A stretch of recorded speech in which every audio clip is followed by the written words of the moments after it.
기도는 일과 같아서 기도하는 만큼 문제가 해결됩니다. 고하고 말하는 것은 우리가 할 일이며 해결하는 것은 하나님이 해주십니다. 기도의 응답은 기도한 후에, 해결은 그 일의 때가 되면 해주십니다. 기도를 하다 보면 하나님이 나의 기도를 들어주실까? 과연 듣고 계실까? 걱정이고 궁금하다 합니다. 하나님은 진실함, 간절함과 통하시니 자신의 사정을 진실로 간절히 고하는 자에게 공의로 뜻대로 행해 주십니다. 영육 새롭게 하려면 진리와 성령으로 무장해야 합니다. 항상 과거의 역사를 통해 이 시대의 역사를 생생하게 깨닫게 해주시는 하나님이십니다. 아모스 선지자의 예언서는 짧지만 대예언서로 하나님의 심정을 알고 눈물겹게 외친 선지자입니다. 솔로몬이 죽은 후 이스라엘은 남유다와 북이스라엘로 분열되고 200여 년간 나라를 유지하며 19명의 왕들이 나라를 다스렸습니다. 그러나 모두가 다윗 왕처럼 오직 하나님의 뜻대로 찬양하며 통치하지 않았고 모두가 하나님을 벗어난 정치를 했습니다. 우상을 섬기며 신앙적으로 최고로 부패했습니다. 이때 아모스 선지자는 하나님 말씀을 받아 오직 돌이키고 회개함으로 나가는 길이 살 길이라 회개를 촉구하며 단호히 애간장을 태우며 외쳤습니다. 하나님의 말씀이 왜 없을까요?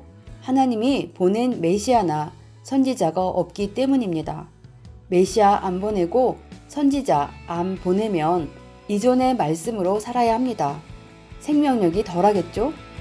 당장 메시아나 선지자 보내지 않으면 말씀에 기근 현상이 발생하게 됩니다.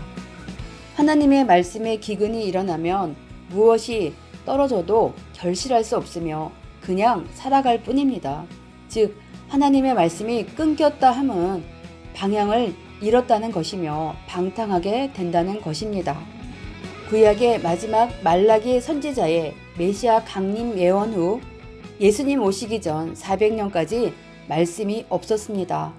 결국 예수님 메시아가 오심으로 구약에 묶여있던 모든 것들이 회복되며 구약의 모든 역사가 회복됐습니다. 사람에게는 영혼을 사모하는 마음을 주셨으니 하나님을 찾는 사람이 더 많습니다. 그러나 지금 이 시대는 말씀의 기근 시대입니다. 듣고 싶은데 못 듣고 보고 싶은데 볼 것이 없고 귀를 기울일 것이 없다는 것입니다. 반드시 하나님이 말씀하신 대로 정하신 새 역사로 와야 합니다. 이것이 하나님이 정하신 뜻이며 길입니다. 오직 말씀의 불로 성령을 받는 것입니다. 오직 시대의 주를 만나야만이 이 시대를 벗어나게 됩니다. 부활의 역사, 휴거의 역사가 시작됐습니다. 성령의 역사는 이미 시작했습니다. 이때를 위한 것임을 잊지 말아야 합니다. 우리는 행하기만 하면 태풍 같은 역사가 일어납니다. 섭리의 말씀은 위력과 세력이 있습니다. 심령이 죽은 자를 살릴 수밖에 없는 역사입니다. 분위기 신앙은 오래 못 갑니다. 하나님의 생명의 말씀이 아니라면 어디서나 은혜를 줄 수가 없어 불이 꺼집니다. 지난날 못한 것을 생각하면서 더 잘해야 합니다. 주의 말씀이 있으니 희망빛이 찬란합니다. 제대로 아는 것이 중요합니다. 그만큼 영육을 새 시대, 새 말씀으로 단단히 무장하고 말씀의 차원만큼 생명력 있는 기도, 깊은 기도가 필요합니다. 그러려면 정신 집중, 정신 일도입니다. 기도해야 하나님, 성령님과의 통로로 연결이 됩니다. 육신이 하나님과 바로 통하는 길은 기도입니다. 이 말씀을 다 듣고 그 심정이 올 때까지 에스더, 다니엘, 모세같이 기도하는 것입니다. 에베소서 6장 10절에서 19절과 같이 진리에 서야만 모든 것이 가능합니다. 시대 말씀으로 전신갑주를 입고 기도로 함께하면 완전한 무장이 되는 것입니다. 성경은 자기 차원에 따라 깨달아집니다. 믿고 행하지 않으니 그것이 모순이 되어 자기를 막게 됩니다. 자기가 약하니 하나님, 성령님도 강하게 역사를 못하십니다.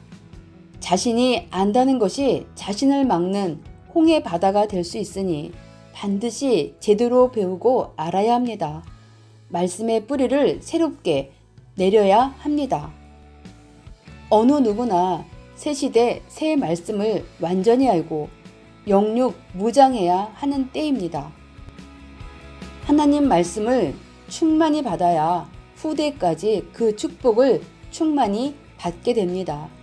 매일 하나님께서 우리에게 주시는 때에 맞는 말씀을 들어야만 힘과 능력이 있게 됩니다. 주의 기도, 말씀이 끊이지 않도록 기도하며 그 말씀을 빨리 당당히 외쳐주는 것입니다. 시청해 주셔서 감사합니다. 영육 새롭게 하려면 진리와 성령으로 무장해야 합니다. 말씀과 기도로 하나님과 성령님의 전신갑주를 입는 기회를 놓치지 마세요.